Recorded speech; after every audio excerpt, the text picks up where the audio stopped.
Assalamualaikum warahmatullahi wabarakatuh. Halo semua mahasiswa PPKU dimanapun berada. Salam sejahtera untuk kita semua. Semoga kita semua senantiasa dalam keadaan sehat walafiat. Tidak terasa kita sudah sampai pertemuan ke-14 atau pertemuan terakhir dari perkuliahan MBL semester ini. Ini artinya kita sudah semakin dekat dengan ujian akhir semester atau UAS. Semoga libur panjang selama 2 pekan kemarin telah menyegarkan dan memberi semangat penuh kepada kalian untuk kembali ke perkuliahan.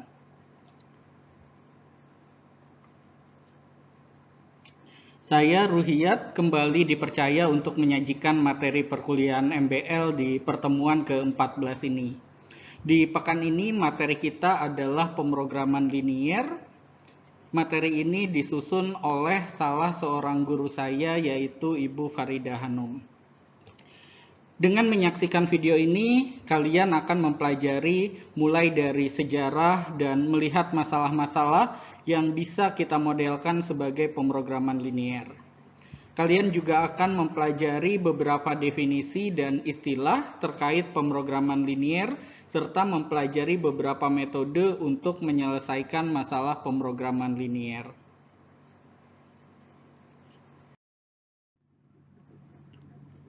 Dalam catatan sejarah, pemrograman linier pertama kali muncul secara formal di masa Perang Dunia Kedua atau World War II. Adalah George B. Danzig yang pada tahun 1947 secara independen membangun sebuah formulasi matematik untuk menyelesaikan permasalahan perencanaan dan distribusi logistik pertempuran yang harus dilakukan dengan cepat dan memenuhi semua batasan atau semua kendala. Danzig ini merupakan salah satu penulis dari salah satu buku yang kita jadikan referensi untuk materi kali ini. Kalian bisa melihat referensinya di slide paling terakhir. Nah, Danzig mengajukan model matematik yang menggunakan fungsi dan pertasaman-pertasaman linier yang selanjutnya kita kenal dengan pemrograman linier. Nah, sejak saat itu pemrograman linier mulai digunakan secara luas. Setelah perang, banyak industri yang memanfaatkan pemrograman linier dalam perencanaan sehari-hari mereka seperti masalah penjadwalan, masalah pengiriman barang, dan masalah jaringan telekomunikasi. Pemrograman linier telah menjadi pemicu berkembangnya pemrograman matematik yang lain seperti integer programming, pemrograman tak linier, pemrograman stokastik, dan pemrograman kombinatorik. Yang kesemuanya itu biasanya kita sebut sebagai cabang ilmu dari matematik yaitu riset operasi atau operation research. Banyak masalah praktis dalam kehidupan sehari-hari yang melibatkan pemaksimuman atau peminimuman suatu fungsi atau suatu besaran, dengan tetap harus memenuhi kendala-kendala tertentu. Nah, sekarang mari kita lihat beberapa contohnya satu persatu. Contoh yang pertama adalah masalah produksi. Oke, di sini kita misalkan PT Oleh-oleh memproduksi berbagai cenderamata atau souvenir khas IPB. Nah, setiap cenderamata itu membutuhkan waktu, bahan, dan proses pembuatan yang berbeda-beda. Contohnya misalkan untuk waktu, misalkan untuk memproduksi satu buah gelas berlogo IPB dibutuhkan waktu rata-rata 1 jam. Sementara untuk memproduksi sebuah botol minum berlogo IPB dibutuhkan waktu rata-rata 2 jam. Setiap cenderamata juga dijual dengan harga tertentu. Misalkan saja sebuah gelas berlogo IPB itu dijual dengan harga Rp50.000, sedangkan sebuah botol minum berlogo IPB itu dijual dengan harga Rp100.000. Nah, PT Oleh-oleh ini ingin mengetahui berapa banyak sebetulnya setiap jenis cenderamata tersebut harus diproduksi supaya PT tersebut itu memperoleh keuntungan yang maksimum. Nah, masalah seperti ini itu bisa kita modelkan dan kita selesaikan menggunakan pemrograman linier atau kita singkat sebagai PL. Nah, nanti kita akan lihat contoh bagaimana memodelkan masalah seperti ini ke dalam suatu pemrograman linier di slide berikutnya ya, kalau tidak salah di slide ke-20. Nah, contoh berikutnya ini masih mengenai masalah produksi. Misalkan ada PT Mars memproduksi penutup wajah atau face shield dan beberapa jenis masker, ya misalkan saja masker medis, masker N95, masker scuba dan masker kain. Nah, sebagian masker dan penutup wajah itu dibagikan secara gratis kepada warga dan sebagian lagi itu dijual untuk mendapatkan keuntungan. Nah, setiap produk ya itu membutuhkan waktu, biaya dan proses pembuatan yang berbeda-beda ya. Contohnya misalkan untuk biaya ya. Misalkan untuk memproduksi 50 buah masker medis itu dibutuhkan biaya sebesar Rp50.000. Sedangkan untuk memproduksi katakanlah 10 buah masker kain itu dibutuhkan biaya Rp30.000. Setiap produk juga dijual dengan harga tertentu ya. Contohnya misalkan yang tadi ya 50 buah masker medis katakanlah dijual dengan harga Rp150.000 ya. Sehingga keuntungannya tadi Rp150.000 harga jual dikurangi dengan biayanya Rp50.000, keuntungannya Rp100.000 untuk 50 buah masker medis ya. Kemudian yang 10 buah masker kain katakanlah misalkan dijual dengan harga Rp50.000 ya, sehingga keuntungannya itu harga jual Rp50.000 dikurangi dengan biayanya Rp30.000 itu Rp20.000 untuk setiap 10 buah masker kain yang dijual. Nah, PT Mas ini ingin mengetahui berapa banyak sebetulnya setiap jenis produk tersebut harus dibuat supaya ya keperluan warga itu tetap terpenuhi ya, tetapi PT Mas ini juga memperoleh keuntungan yang maksimum ya. Lagi-lagi masalah seperti ini itu bisa kita modelkan dan kita selesaikan dengan menggunakan pemrograman linier. Contoh lain yang bisa kita modelkan sebagai suatu pemrograman linier adalah masalah distribusi ya. Contoh yang pertama misalkan di sini ada perusahaan ekspedisi Bogor, katakanlah Bogor Express, ya perusahaan ekspedisi Bogor Express namanya, harus mengantar paket ke sejumlah pelanggan ya. Sebagai contoh misalkan kalau dilihat dari gambar ini ya, perusahaan ini itu harus mengantar paket ke 6 pelanggan ya dalam suatu periode waktu tertentu ya. Pelanggannya ada U, W ya, mungkin U, V, W, X, Y dan Z ya. Nah, rute terpendek yang dimulai dari kantor pusat menuju setiap lokasi pelanggan dan kembali ke kantor pusat itu bisa kita peroleh dengan memanfaatkan pemrograman linier. Tentu nanti rute yang terpendek ini implikasinya adalah ke biaya yang minimum ya. Jadi supaya biayanya minimum ya, perusahaan itu harus menentukan rute yang paling pendeknya ya. Misalkan di sini diberikan data jarak ya, jarak tempuh atau misalkan data biaya pengiriman ya. Mungkin lebih make sense kalau ini adalah jarak tempuh ya, karena yang ingin kita tentukan adalah rute yang terpendek ya. Jadi si kurir di sini ya mulai dari perusahaan A harus mengirim ke 6 pelanggan di sini ya. Kemudian kembali lagi ke kantornya ya, dan harus menempuh rute yang terpendek. Jadi harus kemana dulu nih? Harus ke U dulu atau harus ke V dulu, kemudian kemana lagi ya? Ini bisa kita tentukan dengan menggunakan pemrograman linier. Oke, contoh lain dari masalah distribusi ya. Di sini misalkan ada PT Bogor Logistik ya, memiliki 2 buah gudang dengan kapasitas tertentu ya. Jadi katakanlah kalau digambar di sini ada gudang P1 dan gudang P2 ya, yang masing-masing punya kapasitas. P1 kapasitasnya 160.000 unit, kemudian gudang P2 itu memiliki kapasitas 120.000 unit. Nah, kemudian ada 3 buah pelanggan meminta dikirimi sejumlah barang dengan biaya transportasi dari setiap gudang ke setiap pelanggannya itu telah diketahui ya. Jadi di sini 3 buah pelanggan itu adalah C1, C2, dan C3. Ya, C1 itu punya permintaan sebanyak 80.000 unit, C2 punya permintaan sebanyak 70.000 unit, dan C3 memiliki permintaan sebanyak 90.000 unit. Ya. Kemudian di sini juga diketahui biaya pengirimannya, ya, contohnya dari gudang 1 ke pelanggan C1 itu biayanya $3 per unit, ya, sampai ke ini gudang kedua sampai ke pelanggan ke C3 itu biayanya $5 per unit, ya, biaya pengirimannya. Nah, kalau kita lihat di sini total supply-nya itu 160 ditambah 120 itu 280.000.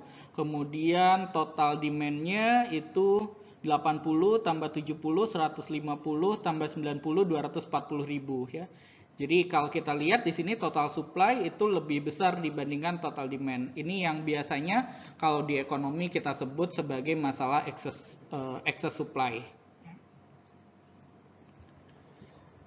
Nah, PT Bogor Logistik ini ingin tahu berapa sebetulnya banyak barang yang harus dikirim dari setiap gudang ke setiap pelanggan, ya, supaya biaya transportasi atau biaya pengirimannya itu minimum. Ya.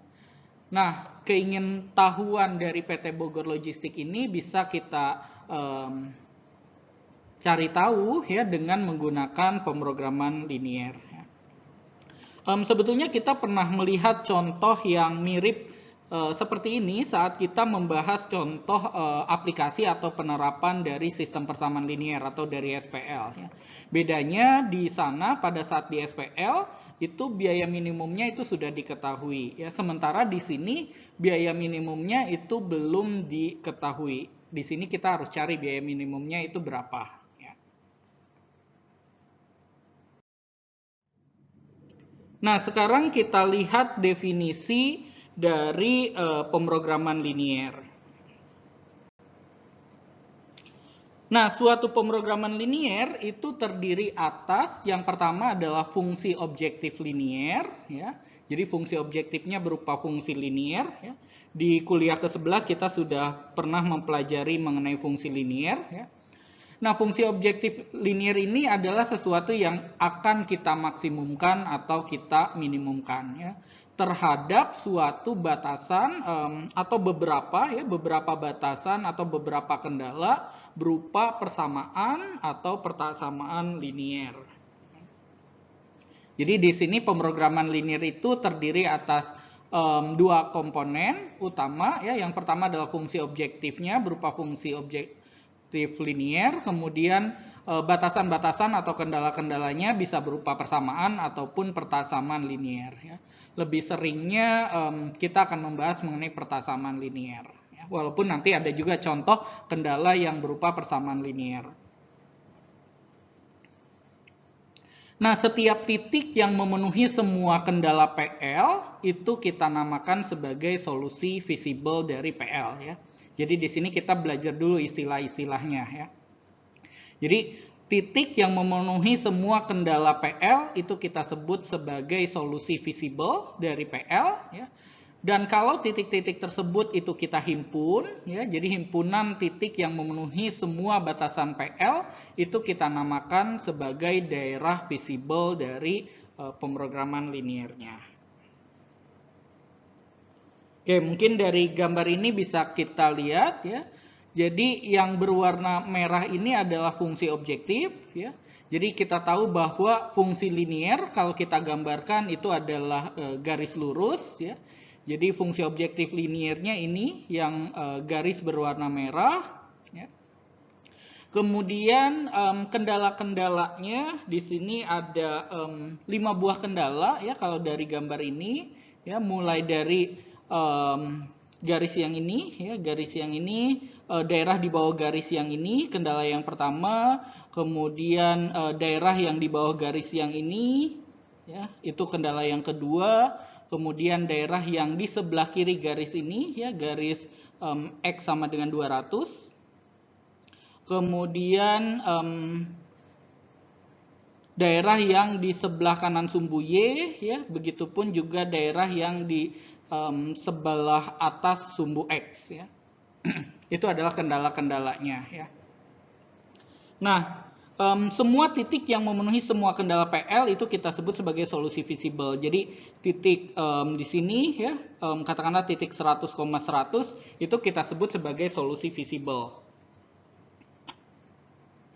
Begitupun di sini, ya, titik C, titik D, ya, titik A, titik E, kemudian titik B itu juga merupakan solusi visible, ya, karena memenuhi semua kendala yang ada di pemrograman liniernya, ya. Nah, himpunan titik-titik ini, ya, semua titik-titik yang ada di dalam daerah ini yang memenuhi semua kendala itu kita sebut sebagai daerah visible, ya. Jadi daerah berwarna hijau ini, ya, sekaligus perbatasannya, ya, ini kita sebut sebagai daerah visible. Nah, dari solusi visible itu nanti kita ingin menentukan yang namanya solusi optimum, ya. Solusi optimum itu solusi visible yang mengoptimumkan nilai dari fungsi objektif liniernya.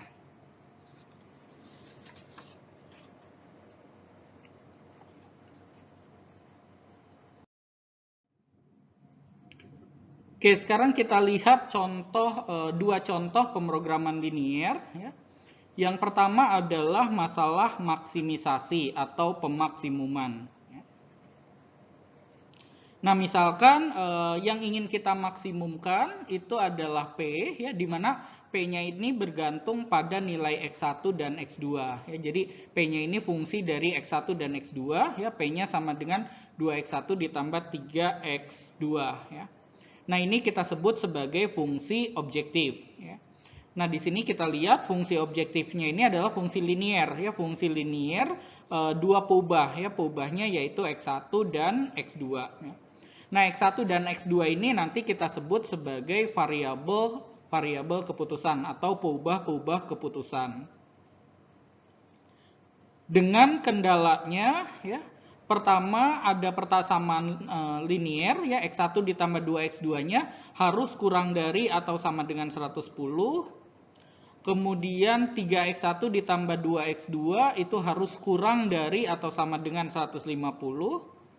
Dan yang terakhir kendalanya X1-nya harus lebih besar sama dengan 0 dan X2-nya juga harus lebih besar sama dengan 0. Ya, jadi di sini kita sebut pemrograman linier ini memiliki 4 buah kendala. Kendala pertama, kendala kedua, kendala ketiganya X1 lebih besar sama dengan 0, kendala keempatnya X2 lebih besar sama dengan 0. Kalau kita lihat di sini semua kendalanya itu merupakan persamaan linier. Nah, yang terakhir ini kita sebut sebagai kendala ketak negatifan, ya, X1, X2 lebih besar sama dengan 0, karena seringkali peubah-peubah keputusannya ini menyatakan sesuatu yang tidak boleh negatif, yang tidak bisa negatif. Ya, contohnya misalkan X1-nya adalah banyaknya produk satu yang harus diproduksi, misalkan, ya. Banyaknya produk yang harus diproduksi kan tidak bisa negatif, ya. Jadi harus lebih besar sama dengan 0. Contoh yang lain misalkan X2-nya itu banyaknya produk kedua yang harus diproduksi, ya. Itu juga harus lebih besar sama dengan 0. Contoh yang kedua adalah masalah minimisasi atau peminimuman, ya. Jadi misalkan kita ingin meminimumkan nilai P, di mana P-nya ini bergantung pada 3 buah variabel X1, X2, dan X3. Ya. Jadi di sini variabel-variabel keputusannya atau peubah-peubah keputusannya itu X1, X2, X3. Ya. Jadi ini adalah fungsi objektifnya, ya. Di mana kita lihat fungsi objektifnya di sini adalah fungsi linier, ya. Fungsi linier 3 peubah. Dengan kendala-kendalanya, yang pertama adalah ini, ya. Kemudian kendala yang kedua, kendala yang ketiga, ya. Ini adalah kendala keempat, kelima, keenam, ya. X1-nya harus lebih besar sama dengan 0, X2 lebih besar sama dengan 0, X3 lebih besar sama dengan 0, ya. Biasanya kita langsung jadikan penulisannya satu sekaligus seperti ini, ya. Dibandingkan harus menuliskan X1 lebih besar sama dengan 0, X2 lebih besar sama dengan 0, biasanya kita ringkas jadi seperti ini. Oke, jadi kalau kita lihat di sini semua kendalanya juga merupakan persamaan linier, ya. Nanti kita akan lihat ada contoh yang kendalanya bukan persamaan melainkan persamaan linier. Oke, jadi ada 3 komponen dasar dari suatu pemrograman linier, ya. Tadi sebetulnya komponen utamanya kalau kita lihat di sini ada fungsi objektif, kendala-kendala. Sebenarnya ada komponen dasar yang lain yaitu tadi pubah-pubah keputusan, ya, si X1, X2, X3, ya. Jadi apa sih pubah-pubah keputusan itu, ya? Pubah-pubah keputusan itu adalah kuantitas-kuantitas yang ada di bawah kontrol kita sebagai pembuat keputusan, ya. Jadi nilainya itu bisa kita tentukan, ya, X1, X2, X3, ya. Kemudian fungsi objektif ini adalah kriteria yang ingin kita maksimumkan atau ingin kita minimumkan, ya, atau secara umum ingin kita optimumkan, ya. Contohnya misalkan kita ingin meminimumkan biaya atau kita ingin memaksimumkan keuntungan, yaitu kita sebut sebagai fungsi objektif, ya. Terakhir komponen yang ketiga adalah kendala-kendala ini, ya. Kendala-kendala ini adalah batasan-batasan yang membatasi pilihan kita untuk menilai si pubah-pubah keputusan ini, ya. Jadi nilai-nilai pubah-pubah keputusan ini bisa kita tentukan, tetapi ada batasannya, ya. Dia harus memenuhi kendala-kendala yang ada, ya.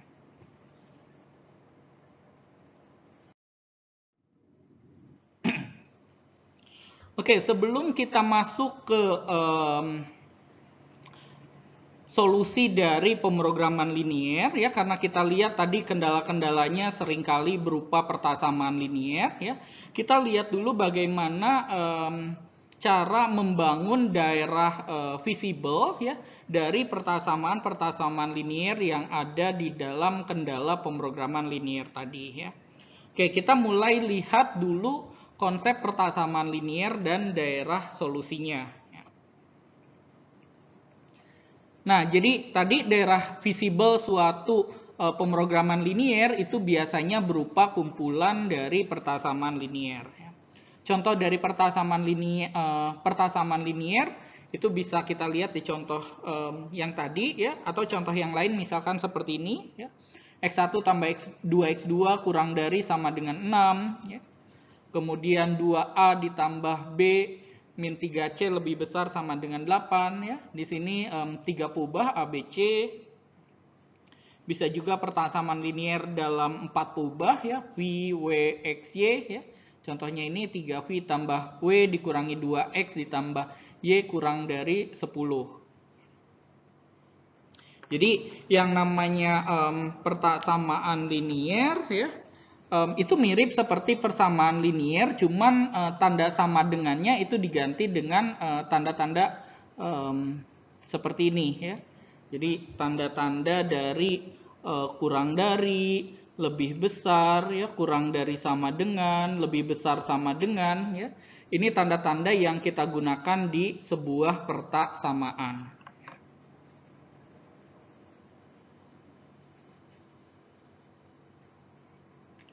Nah, himpunan solusi persamaan linier 2 pubah, ya, itu bisa kita perlihatkan dalam suatu grafik, ya. Jadi di grafik koordinat Kartesius 2 dimensi, ya.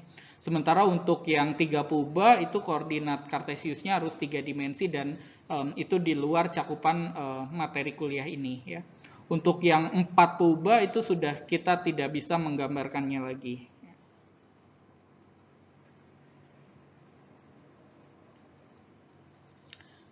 Nah, sebagai contoh,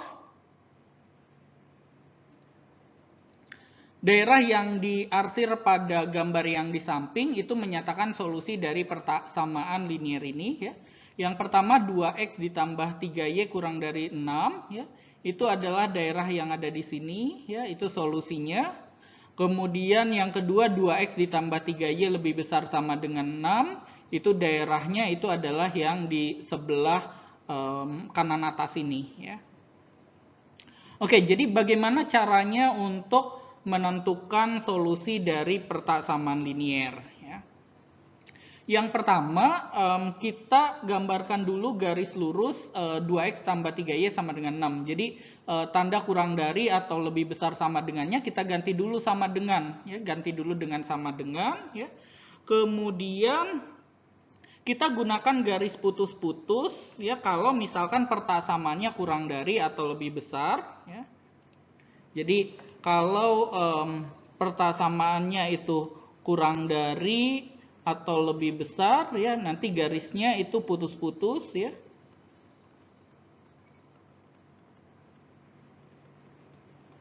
Sementara kalau pertasamannya itu kurang dari sama dengan, lebih besar sama dengan, itu kita gunakan yang garis utuh, yang tidak putus-putus.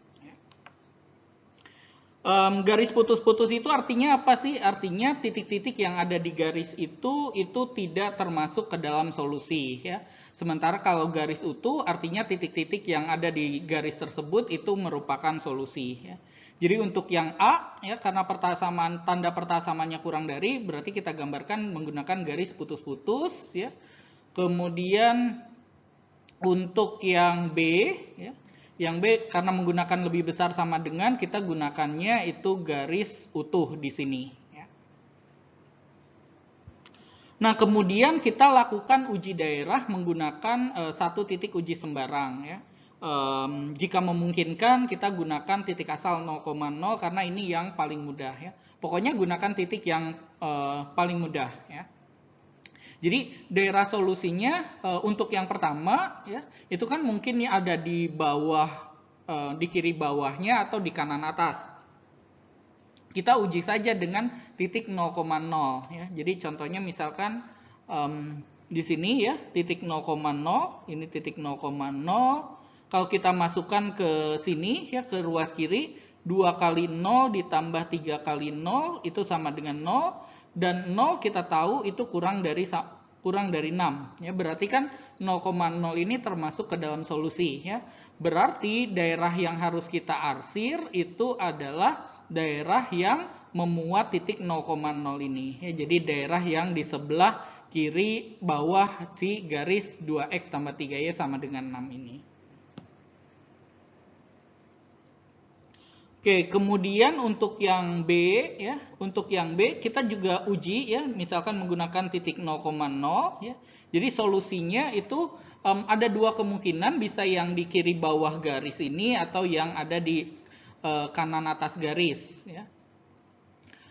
Oke, kalau kita uji 0,0 ya, kita masukkan lagi 2 kali 0 ditambah 3 kali 0 itu hasilnya 0. Benar tidak 0 itu lebih besar sama dengan 6? Itu kan salah ya. Jadi 0 lebih besar sama dengan 6 itu kan salah. Ya. Artinya 0,0 ini tidak termasuk ke dalam solusi. Berarti daerah yang memuat 0,0 ini bukan solusi. Berarti daerah yang sebaliknya, yang di sini, yang di kanan atas itu merupakan daerah solusinya. Ya, jadi daerahnya itu yang di kanan atas ini. Jadi untuk solusi yang A itu adalah daerah yang di bawah. Titik-titik yang ada di garis putus-putus ini tidak termasuk ke dalam solusi. Untuk yang B, solusinya adalah daerah yang di atas termasuk di garis batasnya. Ini titik-titik yang ada di garis batasnya, ini juga termasuk solusi dari pertasaman linier tersebut.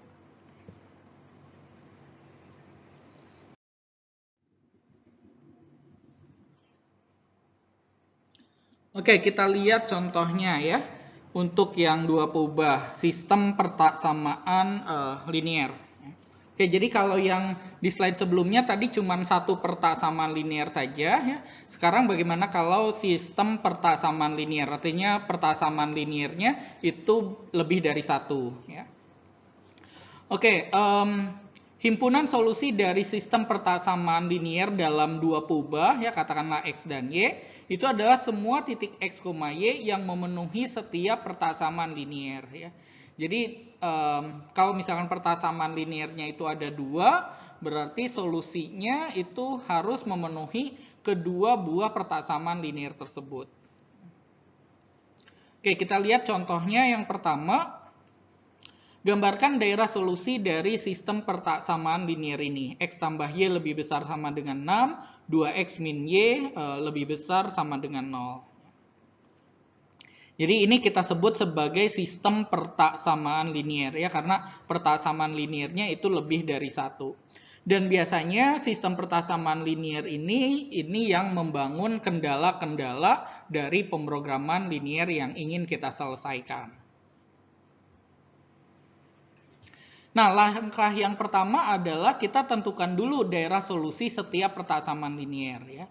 Mulai dari yang pertama nih, X tambah Y lebih besar sama dengan 6. Tadi di slide sebelumnya kita sudah belajar bagaimana menentukan solusi dari persamaan linear, daerah solusi dari persamaan linear. Untuk yang X tambah Y lebih besar sama dengan 6, kita gambarkan dulu yang garis yang ada sama dengannya ya. Jadi kita gambarkan dulu X tambah Y sama dengan 6, itu garis yang hitam ya, gambarkan. Kemudian karena ini ada sama dengannya ya, lebih besar sama dengan, berarti garisnya itu harus garis utuh ya. Artinya titik-titik yang ada di dalam garis ini juga termasuk solusinya. Kemudian kita uji ya, katakanlah menggunakan titik 0,0 ya. Masukkan 0 tambah 0 lebih besar sama dengan 6 salah, berarti 0,6 ini 0,0 bukan solusi ya, berarti daerah yang memuat 0,0 itu bukan solusi, berarti daerah yang ada di kanan atas yang merupakan solusinya ya. Jadi yang arsiran hitam ini. Kemudian kita tentukan solusi dari persamaan linear yang kedua ya.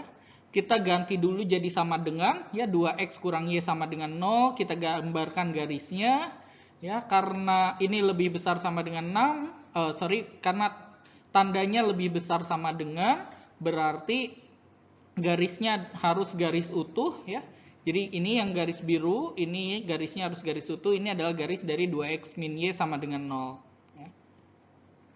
Oke, daerah solusinya kan kemungkinan ada yang di kiri atas ini atau yang di kanan bawah ini ya. Karena 0,0 ada di garis, kita pilih titiknya yang lain saja ya. Contohnya misalkan kita pilih titik 1,0 di sini ya, titik 1,0, masukkan ke sini, 2 kali 1 dikurangi 0 itu 1.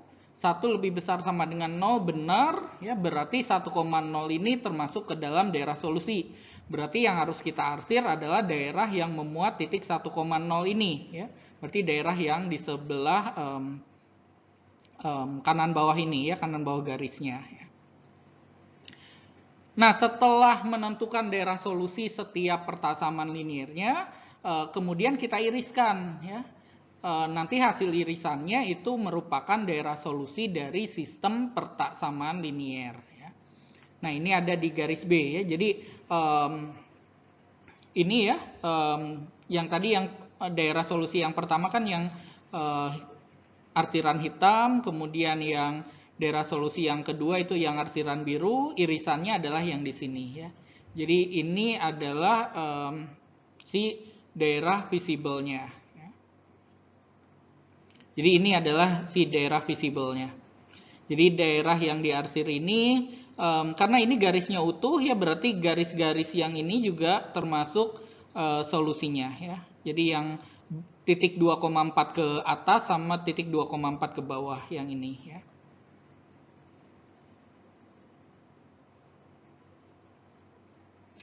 Oke, jadi ini kita sebut daerah visible kalau misalkan sistem persamaan linear ini adalah himpunan kendala dari pemrograman linear ya. Nah, titik 2,4 ini sebetulnya titik potong dari kedua buah garis ini ya, garis hitam sama garis yang biru ya. Titik potong kita tahu bisa titik potong dua garis lurus bisa kita peroleh dengan menyelesaikan sistem persamaan linear ya. Jadi ganti aja tanda pertasamaannya dengan tanda sama dengan, kita selesaikan, nanti bisa kita peroleh hasilnya X-nya 2, Y-nya itu 4. Nah, titik 2,4 ini selanjutnya akan kita sebut sebagai titik pojok, ya, titik pojok dari daerah visible.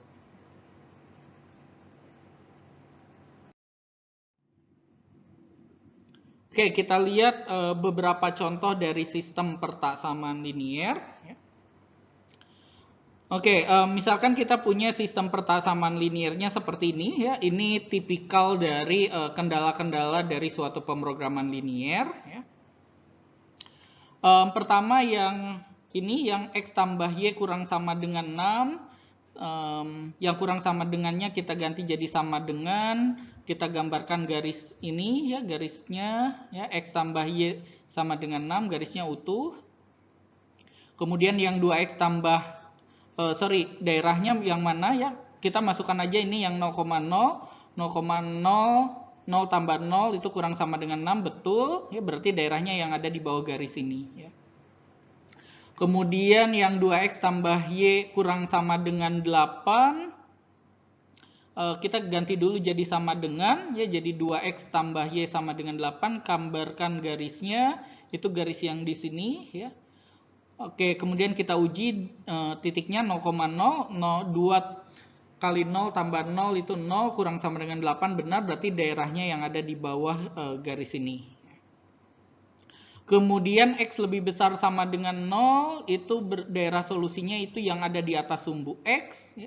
Kemudian Y lebih besar sama dengan 0, itu daerah solusinya adalah yang di sebelah kanan sumbu Y. Ya. Jadi daerah-daerah yang kita hasilkan dari 4 pertaksaman linier ini kita iriskan. Ya. Nanti hasil irisannya itu bentuknya daerahnya seperti ini, ya, daerah yang diarsir. Jadi daerah solusinya ini adalah daerah yang diarsir ini.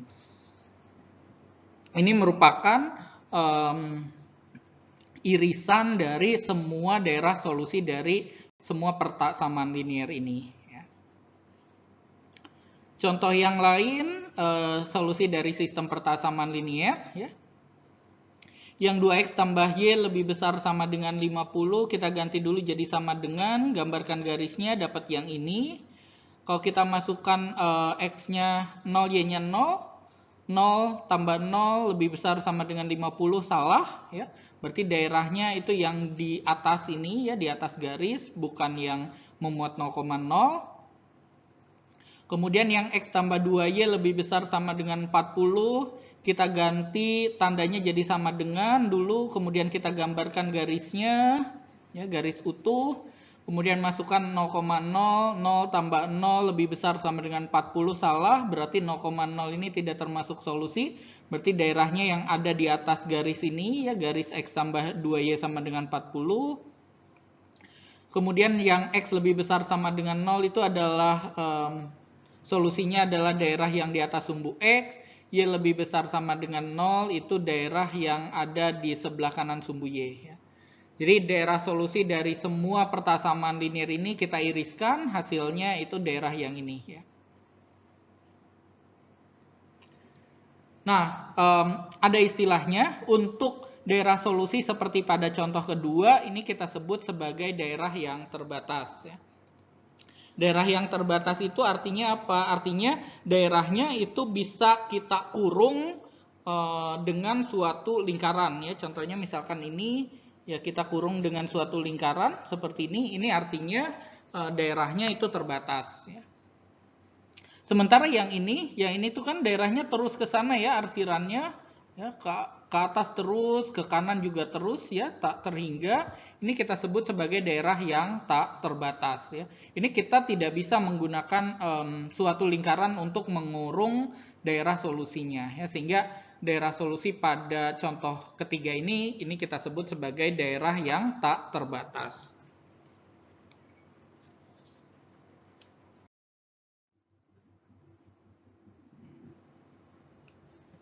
Nah, masalah pemrograman linier dalam dua peubah itu memiliki interpretasi geometrik yang relatif sederhana. Ya. Kita bisa memvisualisasikannya dalam koordinat kartesius 2 dimensi. Ya. Sehingga kita bisa memanfaatkan grafik dalam menentukan solusi dari masalah pemrograman linier dalam dua peubah. Oke, jadi kita lihat bagaimana caranya menentukan solusi pemrograman linear dengan metode grafik. Di metode grafik ini terdiri atas dua langkah utama. Ya. Yang pertama kita tentukan dulu daerah visible. Ya. Daerah visible itu daerah dari semua kendala, ya, seperti kita menyelesaikan sistem pertasaman linear tadi. Langkah yang kedua adalah menentukan solusi optimalnya. Solusi optimal ini diperoleh dari semua titik yang ada pada daerah visible atau dari solusi visible yang mengoptimumkan fungsi objektifnya. Entah itu memaksimumkan atau meminimumkan fungsi objektif bergantung pada pemrograman linearnya.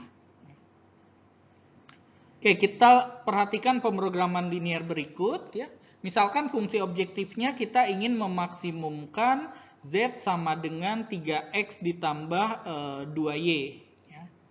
Ini fungsi objektifnya, ini fungsi linear 2 peubah X dan Y. Dengan kendala-kendalanya, yang pertama 2X tambah 3Y-nya kurang dari sama dengan 12. 2X tambah Y-nya kurang dari sama dengan 8. Kemudian X dan Y-nya itu tidak boleh negatif. Nah, jadi langkah yang pertama adalah kita tentukan dulu daerah visible dari semua kendala. Nah, ini misalkan daerah visible-nya itu kita lambangkan dengan S, ya.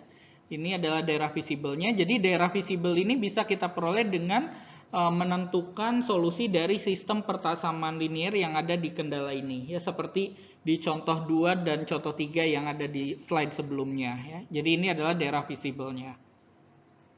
Nah, setiap titik pada daerah visible S itu kita sebut sebagai solusi visible, yaitu solusi yang memenuhi semua kendalanya. Ya. Nah, solusi visible ini adalah kandidat bagi solusi optimal. Ya. Jadi ini baru kandidatnya saja, ya, baru calon dari solusi optimal. Ya. Solusi optimal itu adalah solusi yang mengoptimalkan fungsi objektifnya, ya, entah itu memaksimumkan atau meminimumkan fungsi objektif bergantung pada pemrograman linearnya. Ya. Kalau dalam hal ini berarti solusi optimal itu solusi visible yang memaksimumkan nilai dari fungsi objektifnya. Jadi kita ingin menentukan solusi yang memaksimumkan fungsi objektif, ya, karena tadi masalah pemrograman linearnya itu masalah memaksimumkan. Oke, fungsi objektif Z itu pertama kita beri nilai tertentu dulu, ya. Katakanlah 6, ya. Jadi nanti dapat 3X tambah 2Y sama dengan 6, ya. Nah, kita tahu bahwa 3X tambah 2Y sama dengan 6 ini kan persamaan linear, ya, dalam X dan Y, dan gambarnya itu merupakan gambar garis lurus, ya. Jadi kita gambarkan garis 3X tambah 2Y sama dengan 6 ini, ya. Misalkan nama garisnya adalah L1, ya. Jadi kita gambarkan garis L1 ini, ya.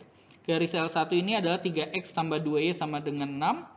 Nah, di sepanjang garis L1, ya, di dalam solusi visible ini nilai Z-nya itu sama dengan 6. Oke, kita kan ingin memaksimumkan fungsi objektif, ya. Artinya kita ingin mencari nilai Z yang paling besar. Ya. Kita coba lagi nilai Z yang lebih besar dari 6. Ya. Contohnya misalkan Z-nya 10. Ya. Jadi kita ganti Z-nya 10. Kita punya persamaan linear 3X tambah 2Y sama dengan 10. Ini juga persamaan linear, berarti gambarnya itu garis lurus. Ya. L2, kita namakan L2. Gambarnya di sini, ya, kita lihat garis L2 masih berpotongan dengan daerah visible S. Ya. Oke, jadi nilai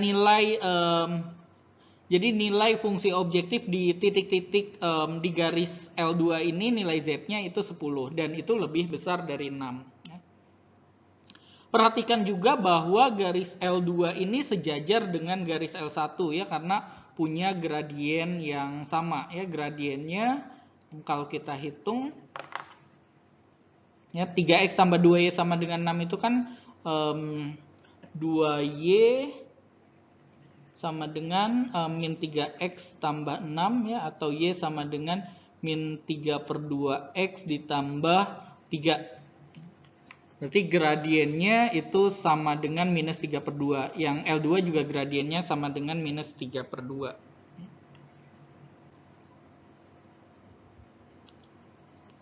Nah, nilai Z ini masih bisa kita perbesar lagi tidak ya? Kira-kira kalau kita lihat di sini ya, garis L1 dengan garis L2, kalau garis L1 ini kita geser ke kanan ya, itu akan menghasilkan nilai Z yang lebih besar ya. Berarti garis ini terus saja kita geser ke kanan supaya nilai Z-nya itu semakin besar ya, tapi garisnya tetap harus tetap berpotongan dengan solusi visibelnya ya. Artinya kan solusinya itu memenuhi semua kendalanya.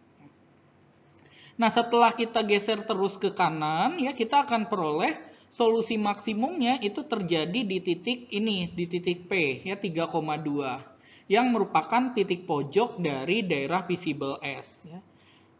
Dan titik pojok ini adalah titik terakhir yang dilewati oleh garis selidik ya, kalau garis selidiknya ini kita geser ke kanan ya. Jadi tadi garis L1, L2 dan seterusnya itu kita sebut sebagai garis selidik.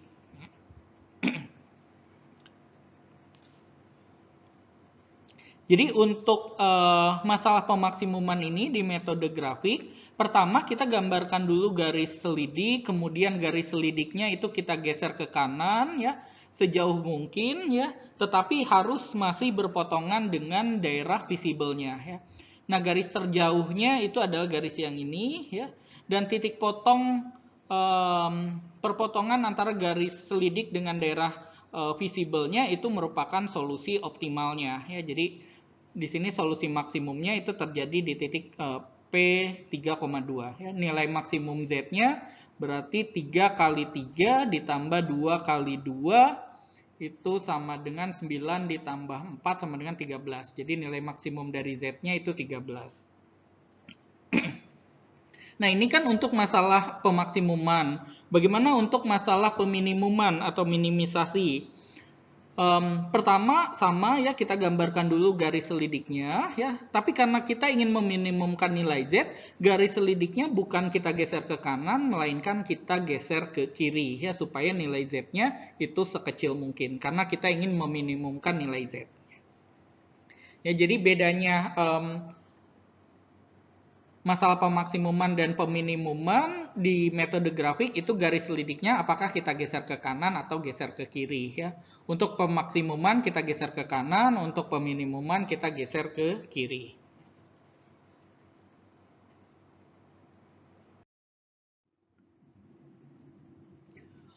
Oke, selain itu kita bisa juga menggunakan metode titik pojok untuk menentukan solusi pemrograman linear ya.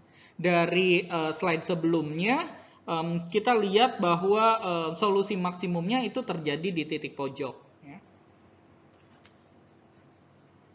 Nah, misalkan S itu adalah daerah visible dari suatu pemrograman linear.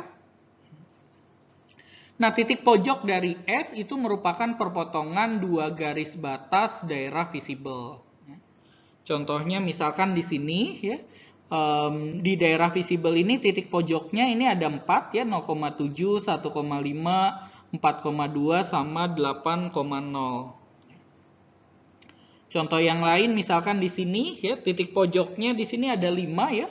0,0, 0,8, 2,7, 6,3, 8,0.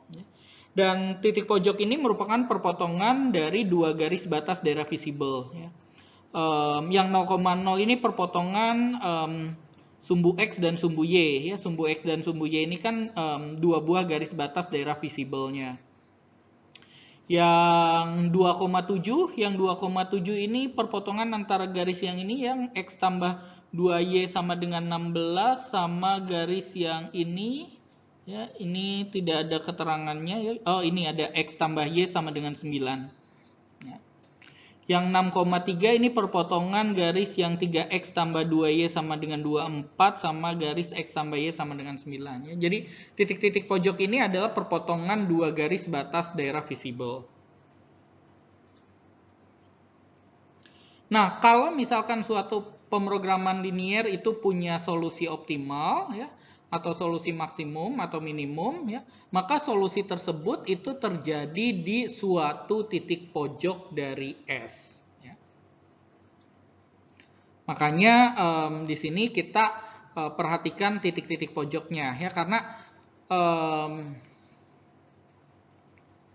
di sini ya kalau PL-nya itu punya solusi optimal, maka solusinya itu terjadi di titik pojok, ya. Kontrapositifnya kalau kita ingat kembali materi logika matematik, ya, kontrapositif dari jika P maka Q itu kan jika negasi Q maka negasi P, ya.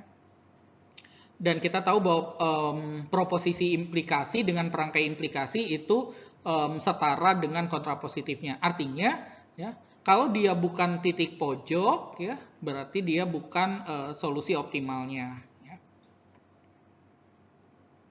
Jadi kalau PL-nya ini punya solusi optimal, pasti solusinya itu terjadi di titik pojok. Sehingga dari sini kita akan lebih mudah menentukan solusi, ya, hanya melihat titik-titik pojoknya saja. Nah, kalau S-nya ini merupakan daerah terbatas, maka fungsi objektif pemrograman linearnya itu pasti punya nilai maksimum dan nilai minimum di daerah visible S-nya. Ya, jadi pemrograman linearnya itu pasti punya solusi, ya, kalau misalkan daerah S-nya merupakan daerah terbatas seperti ini. Kalau daerah S-nya ini tidak terbatas seperti ini, pemrograman linearnya itu belum tentu punya solusi. Oke, ini adalah ringkasan dari metode titik pojok, ya. Yang pertama kita gambarkan dulu daerah visible pemrograman linearnya, ya. Kemudian kita tentukan koordinat semua titik pojok daerah visible, ya. Titik pojoknya ini bisa kita peroleh dari perpotongan dua garis batas, dan itu bisa kita peroleh dengan cara menyelesaikan sistem persamaan linear, ya, dengan dua persamaan dan dua peubah. Kemudian kita tentukan nilai fungsi objektif di semua titik pojok, ya. Nanti titik pojok dengan nilai fungsi objektif terbesar itu merupakan solusi optimal untuk PL yang masalah pemaksimuman atau maksimisasi. Sementara titik pojok dengan nilai fungsi objektif yang terkecil itu merupakan solusi optimal untuk pemrograman linear masalah peminimuman atau minimisasi.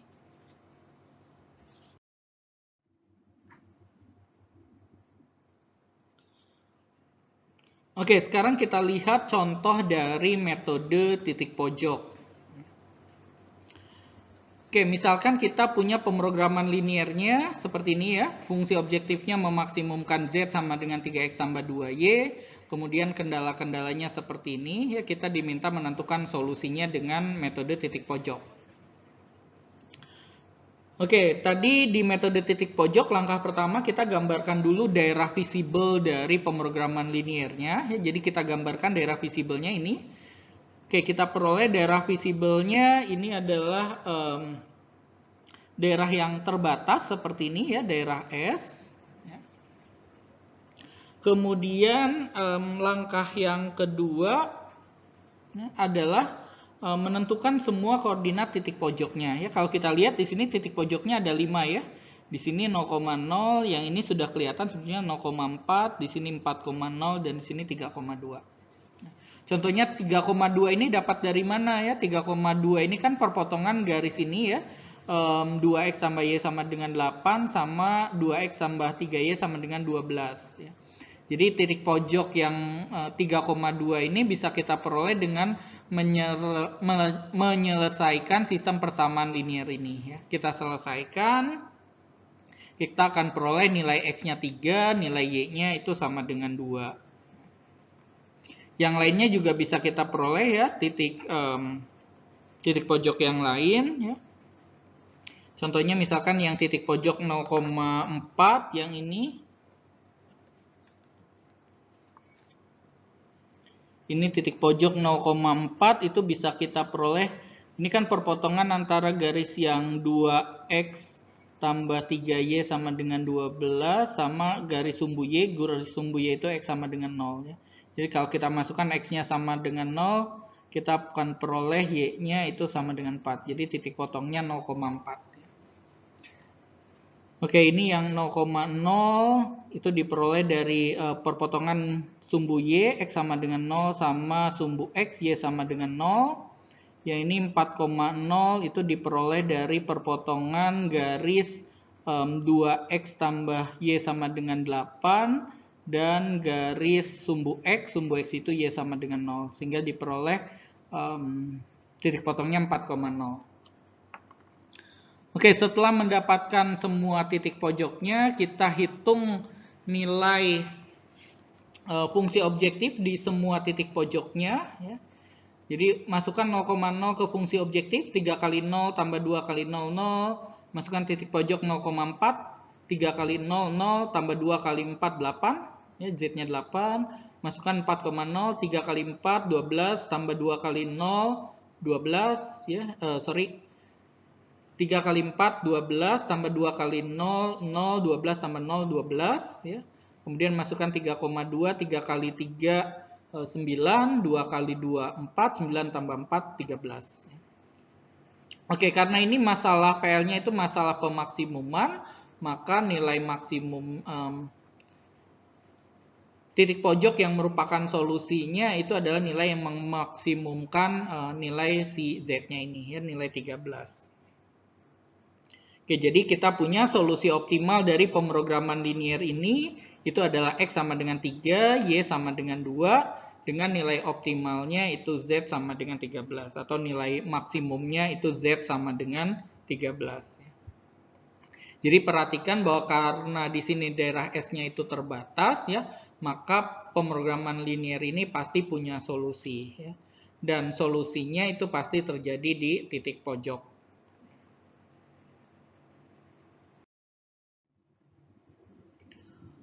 Oke, kita coba lihat kembali contoh kalau misalkan kita ingin menentukan pemrograman linear dengan metode garis selidik.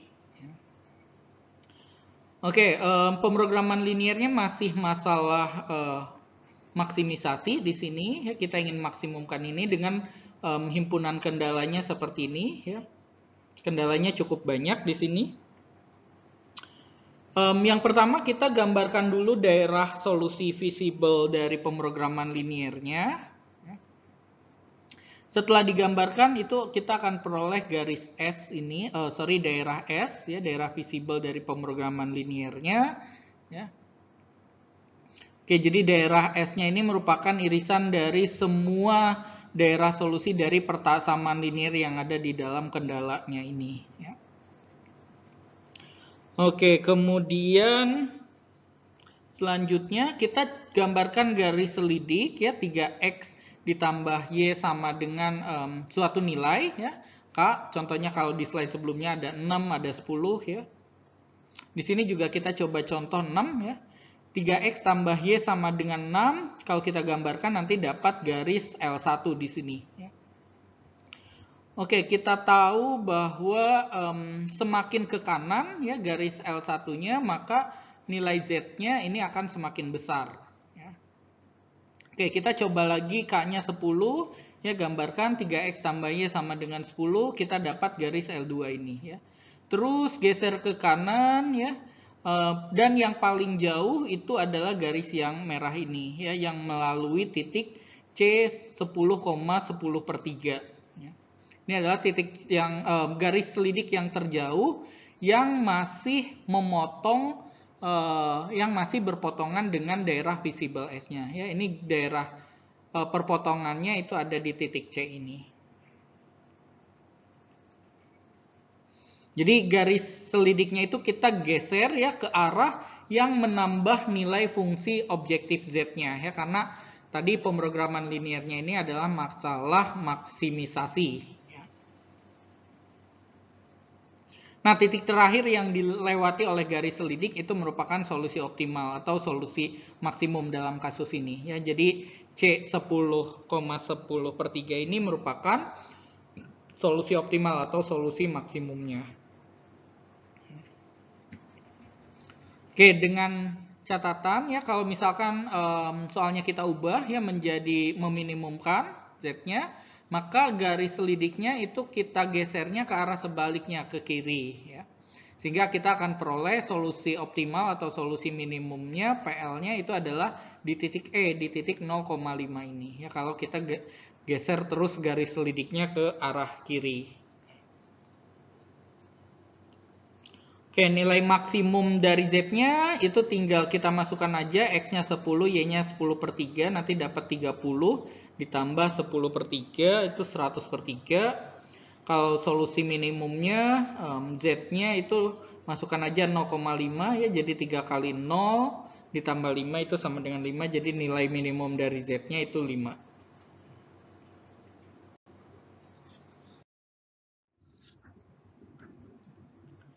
Oke, kemudian kita lihat beberapa kasus lain dari pemrograman linier. Ya.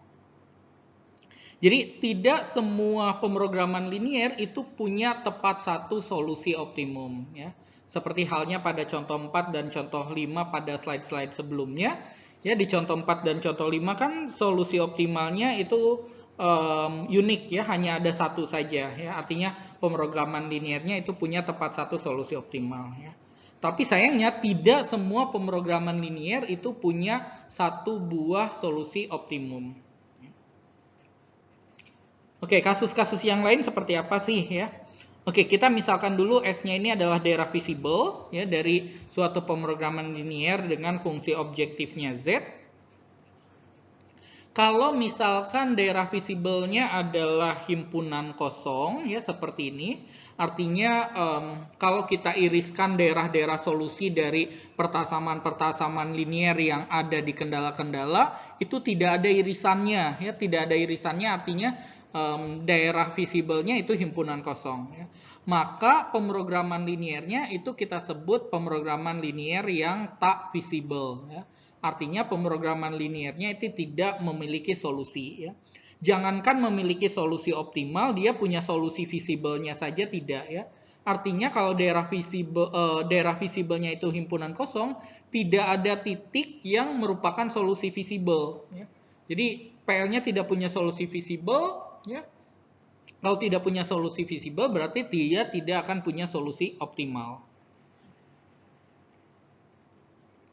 Kemudian kalau misalkan fungsi objektif Z-nya itu ternyata mencapai nilai optimum, ya, bisa maksimum atau minimum di dua titik pojok yang bersebelahan, ya, dua titik pojok yang bersebelahan itu artinya mereka terletak di garis yang sama, maka fungsi Z-nya juga mencapai optimum di semua titik di sepanjang ruas garis yang menghubungkan kedua titik pojok tersebut.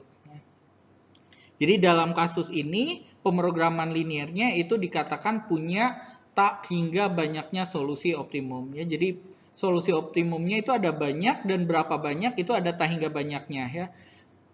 Tak hingga banyaknya itu meliputi semua titik yang ada di garis yang menghubungkan kedua buah titik pojok yang di mana di dua titik pojok tersebut nilai Z-nya itu mencapai nilai yang optimum. Oke, kita lihat contohnya, ya, untuk yang ini, ya, contoh yang pemrograman linier yang punya tak hingga banyaknya solusi optimum di slide berikutnya.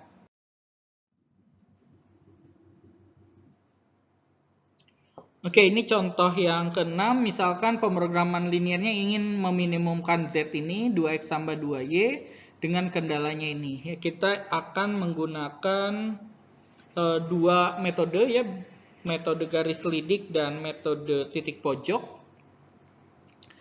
Untuk kedua metode tersebut, pertama kita gambarkan dulu daerah visible-nya. Ini daerah S yang kita peroleh dari irisan semua daerah solusi dari semua pertasaman linier yang ada di kendala-kendala ini, ya. Oke, dengan metode garis selidik kita gambarkan garis selidik, ya. Oke, yang katakanlah kita masukkan nilai Z-nya 14, jadi 2X tambah 2Y sama dengan 14, kita peroleh garis L1 yang di sini. Ya. Karena ini adalah masalah minimisasi, berarti kita geser ke arah kiri, ya, garis selidiknya. Ya. Yang paling jauh kita akan peroleh garis L2 ini, ya, garis yang 2X tambah 2Y sama dengan 10. Nah, titik terakhir yang dilewati garis selidik itu adalah solusi optimal. Ya. kalau kita lihat di sini garis selidik yang terakhir itu berpotongan dengan daerah visible S di garis X tambah Y sama dengan 5 di salah satu batas dari daerah visible-nya ini. Artinya apa? Artinya semua titik yang ada di perpotongan garis L2 dengan daerah visible S itu adalah solusi optimal atau solusi minimum di sini. Artinya terdapat tak hingga banyaknya solusi. Semua titik yang ada di garis ini adalah solusi optimalnya. Dengan nilai Z-nya itu 10 ya. Jadi di sini 0,5 kalau kita masukkan dapat Z-nya 10. 5,0 kalau kita masukkan ke Z-nya dapat 10. Kalau kita masukkan nilai 1,4 dapat Z-nya itu 10.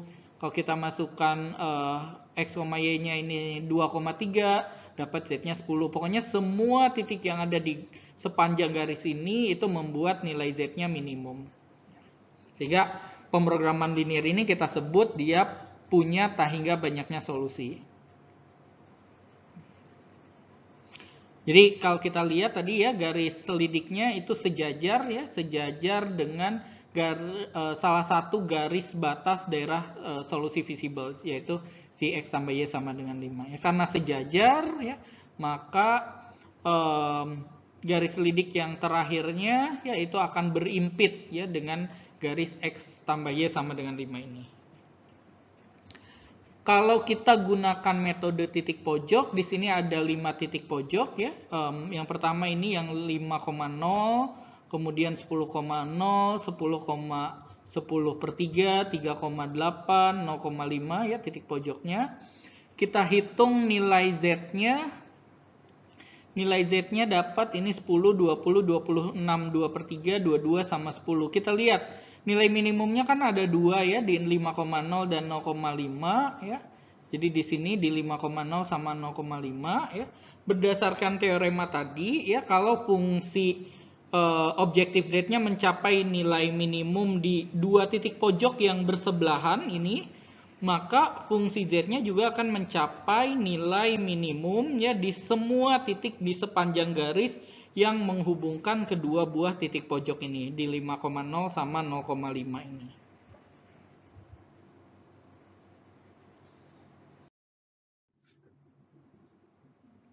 Oke, selanjutnya kita lihat pemrograman linear yang tak visible.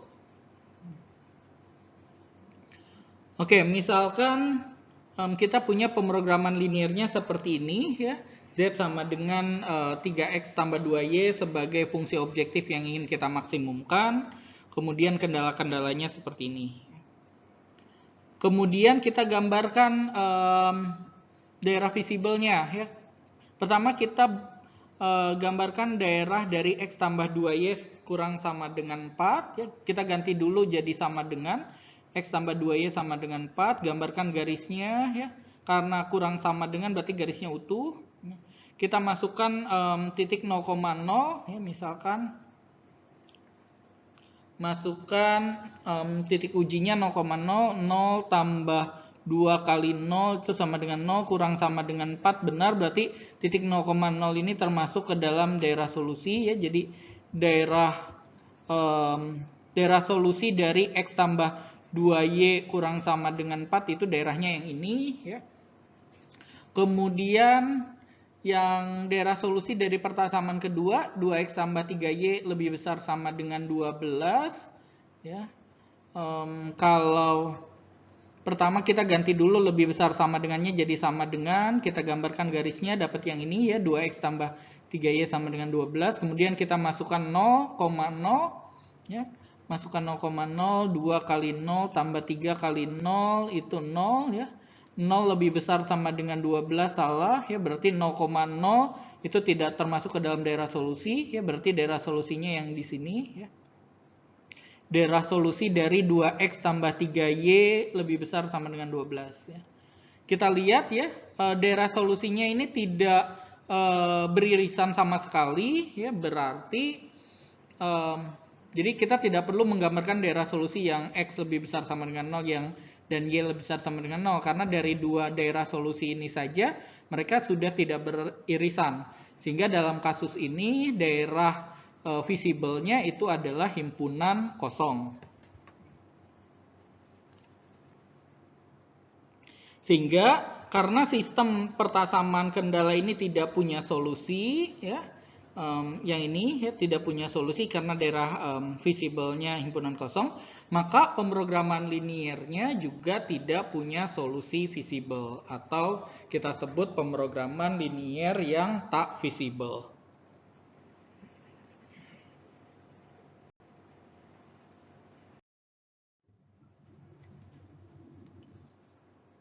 Oke, sekarang kita lihat pemrograman linier dengan daerah visible yang tak terbatas. Oke, misalkan S itu adalah daerah visible suatu pemrograman linier dalam variabel X dan Y, ya, dengan fungsi objektifnya Z sama dengan AX ditambah BY. Kalau misalkan S-nya itu merupakan daerah yang tak terbatas, kemudian nilai AB-nya juga tidak negatif, maka fungsi objektif Z itu pasti mencapai minimum di S, ya, asalkan kendala X lebih besar sama dengan 0 dan Y lebih besar sama dengan 0 juga turut membentuk daerah visible S.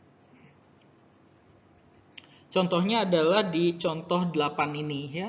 Contoh 8 ini kalau kita gambarkan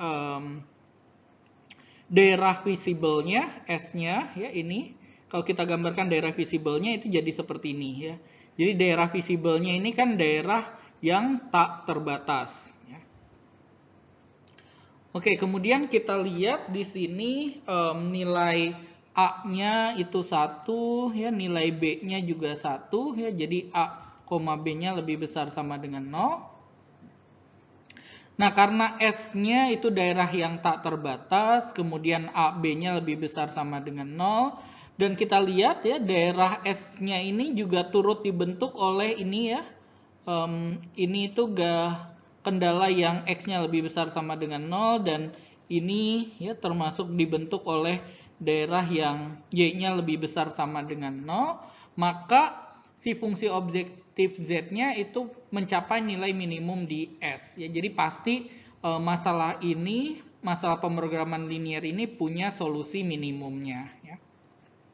Dan setelah dihitung solusi minimumnya atau solusi optimalnya itu terjadi di titik pojok ini, ya, di 20,10. Sementara untuk masalah pemaksimuman, ya, pemrograman linier untuk pemrograman linier yang tak terbatas, ya, untuk masalah maksimisasi ini itu tidak punya solusi, ya, karena S-nya ini tidak terbatas, ya. Oke, kenapa sih pemrograman linier ini tidak punya solusi, ya? Karena kita bisa membuat nilai Z yang lebih besar lagi dengan cara apa? Dengan cara membuat nilai X-nya lebih besar lagi, nilai Y-nya juga lebih besar lagi, ya. Jadi Z-nya ini nilainya bisa kita buat semakin besar seterusnya, ya, tidak terbatas, ya, dengan cara mengambil X dan Y-nya juga semakin besar, ya. Sehingga di sana tidak punya nilai maksimum dari Z-nya, ya. Karena nilai Z-nya terus bisa kita buat lebih besar lagi, ya, dengan cara mengambil nilai X-nya dan Y-nya itu lebih besar lagi.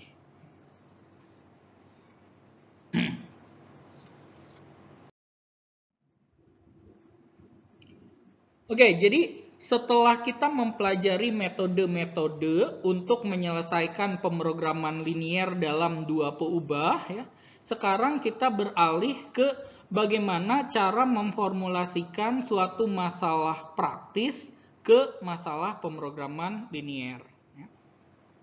Jadi pada umumnya masalah pengoptimuman dalam kehidupan sehari-hari harus diformulasikan terlebih dahulu ke dalam model matematis supaya bisa diselesaikan secara matematis pula.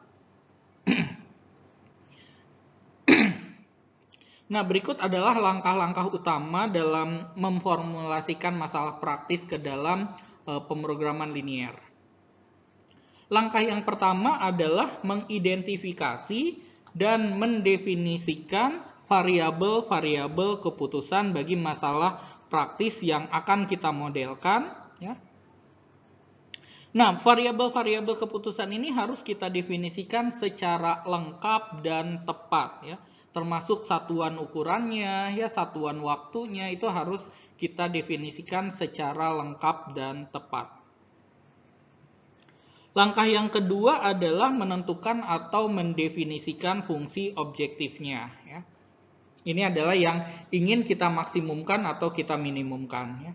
Biasanya untuk pemrograman linier, ya, fungsi objektifnya itu berupa penjumlahan, ya, dari variabel-variabel keputusan yang sudah dikalikan dengan konstanta.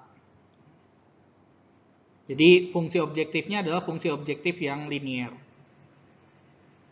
Kemudian yang terakhir, langkah yang terakhir adalah mengidentifikasi batasan-batasan atau kendala-kendala, ya. Dan nyatakan batasan-batasan atau kendala-kendala ini secara matematik, ya.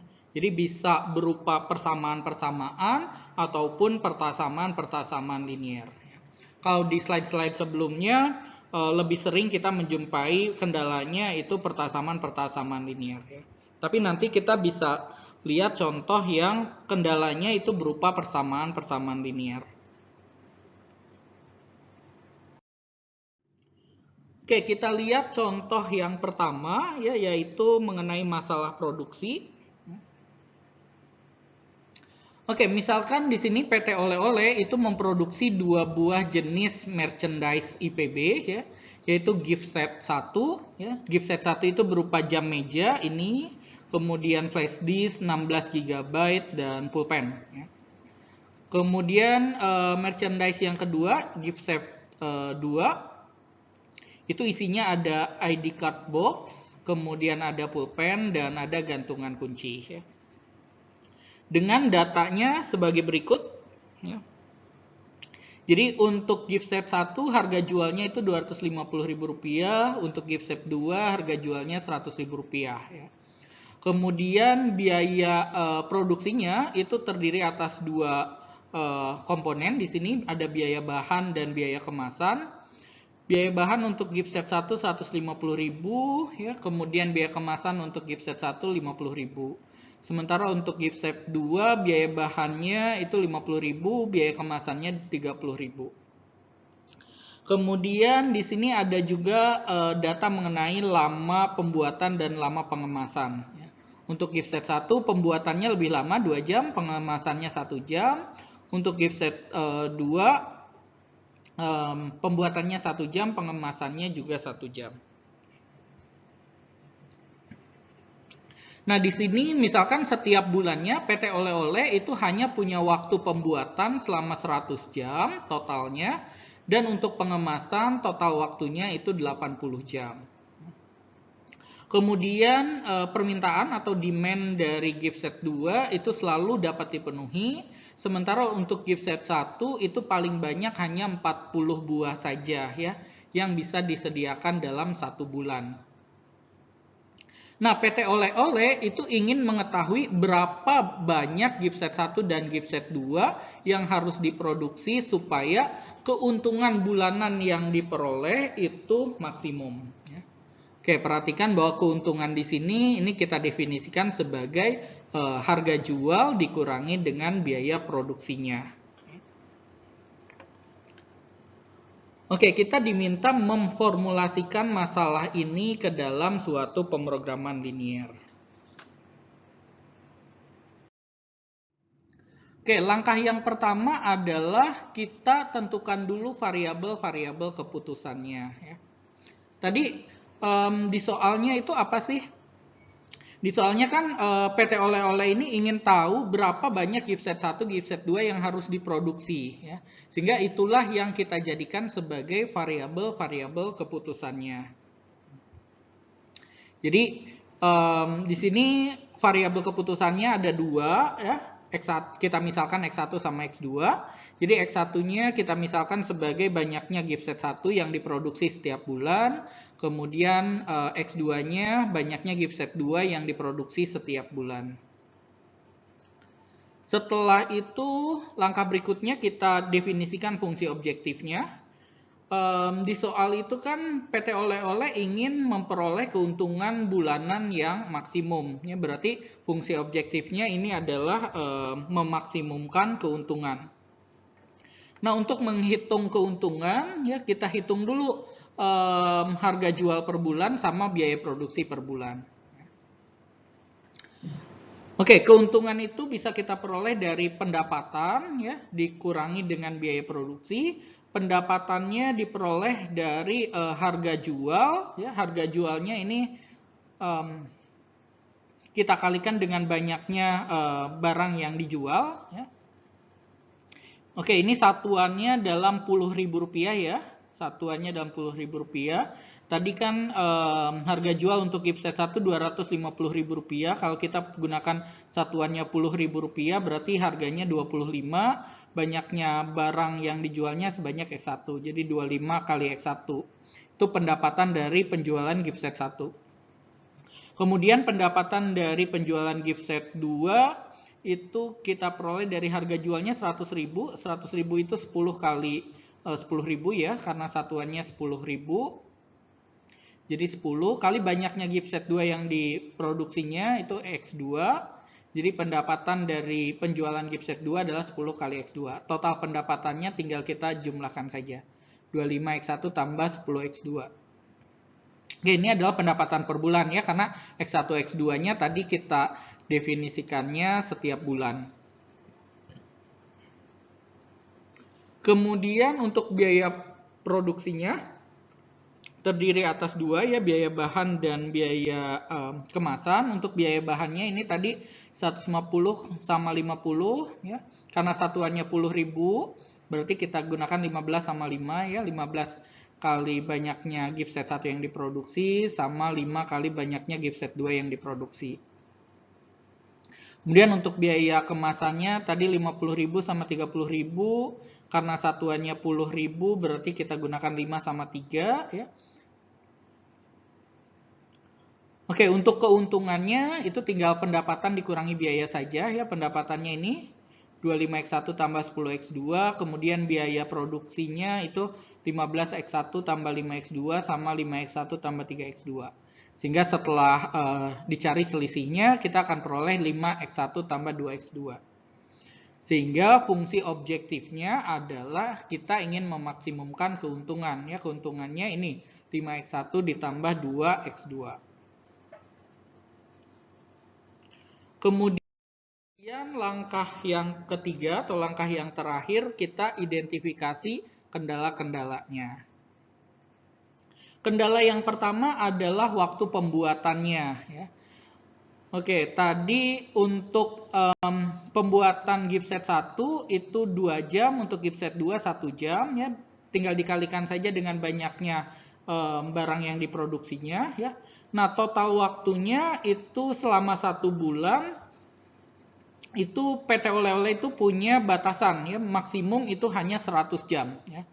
Jadi tadi di soal itu setiap bulannya PT Oleh-oleh hanya punya waktu pembuatan selama 100 jam. Artinya waktu pembuatan, lama pembuatan selama 1 bulan itu maksimum 100. Ya. Maksimum 100 itu berarti tidak lebih dari 100.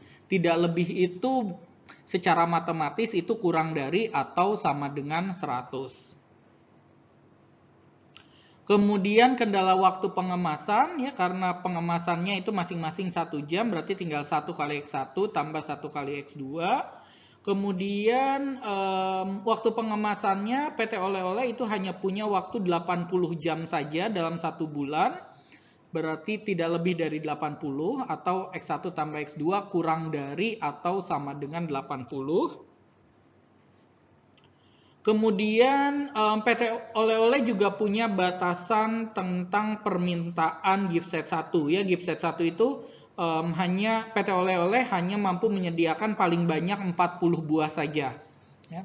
Berarti X1-nya itu kurang dari atau sama dengan 40. Ya, paling banyak 40 itu secara matematis kurang dari atau sama dengan 40. Kemudian ini kendala ketak negatifan ya, karena X1, X2 ini melambangkan banyaknya barang yang diproduksi, maka mereka tidak boleh negatif ya. Jadi X1 sama X2-nya harus lebih besar sama dengan 0. Nah, sehingga pemrograman linearnya itu kita maksimumkan ini yang kita peroleh dari slide sebelumnya ya, fungsi objektifnya, fungsi keuntungan tadi. Kemudian kendala-kendalanya adalah ini ya, kita ringkas dari ini. Nah, kalau kita gambarkan daerah visible-nya itu adalah seperti ini ya. Oke, nanti kalian bisa menggunakan metode garis selidik ya. Ini contoh garis selidiknya, nanti bisa digeser ke kanan ya, karena ini masalah pemaksimuman. Bisa juga kalian menggunakan metode titik pojok untuk menentukan solusinya ya. Bisa juga menggunakan software dalam menentukan solusi dari pemrograman linear ini. Nanti saya akan buatkan video yang terpisah mengenai bagaimana cara menyelesaikan pemrograman linear ini dengan menggunakan bantuan Microsoft Excel ya. Fiturnya kita sebut sebagai solver ya. Jadi kita gunakan Excel solver untuk menyelesaikan pemrograman linear ini. Nanti saya akan buatkan videonya secara terpisah. Oke, karena di sini contohnya kita hanya diminta sampai formulasi saja, berarti cukup sampai di sini saja jawabannya.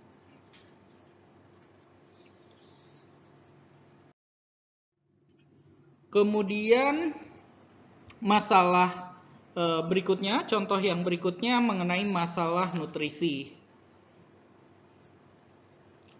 Oke, misalkan di sini ada seorang ahli gizi itu memberikan nasihat tentang asupan nutrisi kepada seseorang yang menderita kekurangan zat besi dan vitamin B. Ya. Nah, orang tersebut itu dinasehati oleh orang gizi supaya mengkonsumsi paling sedikit 2.400 mg zat besi, 2.100 mg vitamin B1, dan 1.500 mg vitamin B2 dalam satu periode waktu tertentu. Ya. Nah, kemudian terdapat dua merek suplemen, ya, merek A sama merek B, ya, yang punya kandungan zat besi sama kandungan vitamin B1. Oke, jadi katakanlah dalam satu pil ya, satu pil suplemen merek A itu terdapat 40 mg zat besi, 10 mg vitamin B1, 5 mg vitamin B2 ya. Dan harga satu buah pilnya katakanlah Rp6.000. Kemudian untuk satu pil suplemen merek B itu mengandung 10 mg zat besi, 15 mg vitamin B1, 15 mg vitamin B2, dan harga satu pilnya itu lebih mahal, yaitu Rp8.000. Kalau dari sini sih kita bisa lihat mungkin vitamin B1 jatuhnya lebih mahal ya dibandingkan zat besi. Nah, tentu orang yang dinasihati oleh ahli gizi tersebut ingin tahu banyaknya suplemen atau banyaknya pil yang harus dia beli ya untuk masing-masing merek A dan merek B ya, supaya kebutuhan gizinya itu dipenuhi ya, dan biaya yang dikeluarkan itu minimum ya atau sekecil mungkin.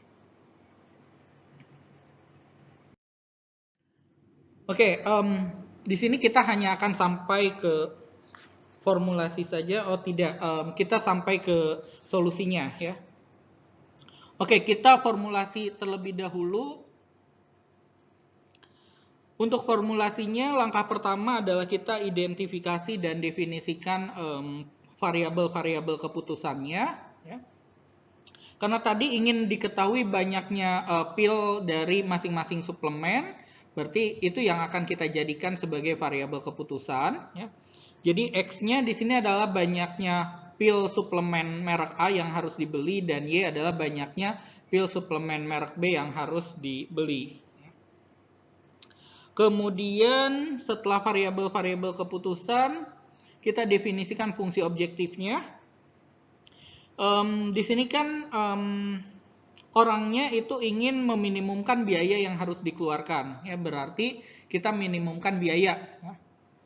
Tadi satu pilnya itu untuk merek A harganya 6.000, kemudian untuk merek B harganya 8.000. Jadi satuannya di sini adalah Rp1.000.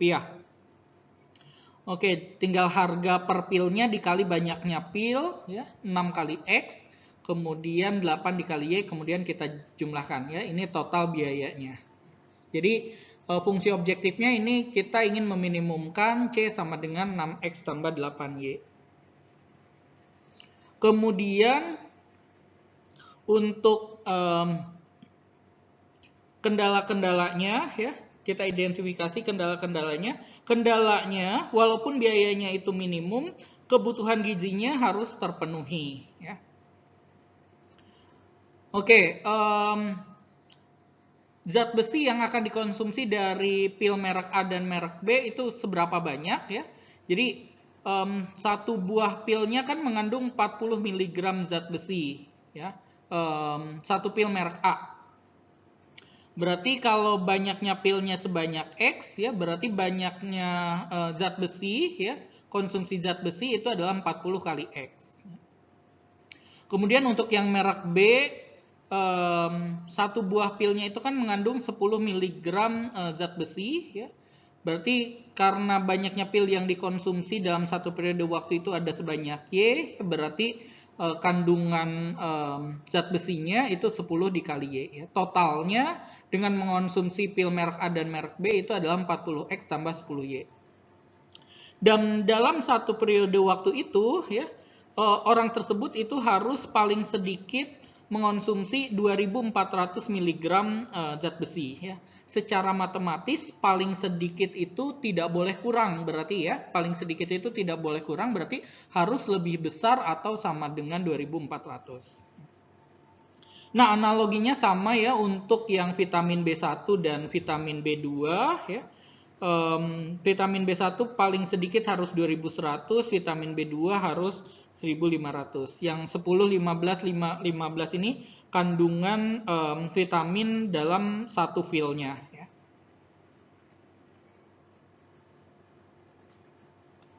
Oke, tentunya sebetulnya nanti ada kendala yang terakhir, karena X dan Y-nya ini adalah banyaknya pil, maka X sama Y-nya itu tidak boleh negatif. Sehingga kalau kita himpun, pemrograman linearnya jadi seperti ini. Ya. Fungsi objektifnya itu meminimumkan biaya C, dengan kendalanya adalah seperti ini. Ini tadi kendala ketanegatifannya ditambahkan di sini. Oke, kita selesaikan dengan metode titik pojok. Ya. Oke, kita gambarkan daerah visibelnya pertama, yaitu dari irisan dari semua daerah solusi dari sistem persamaan, daerah visibelnya kita peroleh dari irisan dari semua daerah solusi dari pertasaman-pertasaman linear yang ada di kendala, ya, diperoleh daerah seperti ini, ya. Kita lihat daerahnya itu tak terbatas, ya. Dan karena masalahnya masalah minimisasi, kemudian A-nya lebih besar sama dengan 0, 6, ya, B-nya 8 lebih besar sama dengan 0, dan X lebih besar sama dengan 0 dan Y lebih besar sama dengan 0, ini juga ikut membentuk daerah visibelnya, ya, maka masalah minimisasi ini pasti punya solusi. Oke, di sini titik pojoknya ada 4, ya, 0,240, 30, 120, 120,60 sama 300,0. Ingat lagi, ya, titik-titik pojok ini bisa kita peroleh dari perpotongan dua buah garis batas dari daerah visibelnya. Ya. Oke, kita sajikan dalam bentuk tabel di sini, ya, nilai-nilai C-nya untuk setiap titik pojok. Ya. Karena kita ingin meminimumkan, berarti kita cari nilai minimum dari C-nya. Ya, nilai minimum dari C-nya itu 1140. Sehingga dengan metode titik pojok itu diperoleh solusi optimal di titik B, ya, 30,120. Ya. Artinya dalam satu periode waktu tertentu, orang tersebut itu harus mengonsumsi paling tidak 30 pil ya suplemen merek A dan 120 pil suplemen merek B ya, supaya kebutuhan akan zat besi dan vitamin B1-nya terpenuhi, tetapi biaya yang dikeluarkan pun itu minimum.